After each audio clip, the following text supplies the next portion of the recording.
తెల్లవారే వెలుగు రేఖలా పచ్చ పచ్చ పచ్చి మట్టి బొమ్మలా అల్లి బిల్లి వెన్న పాల నురగలా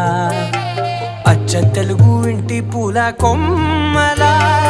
దేవదేవుడే పంపగా ఇలా దేవతే మా ఇంట అడుగే పెట్టెనంట బ్రహ్మ కళ్ళలో కాంతులే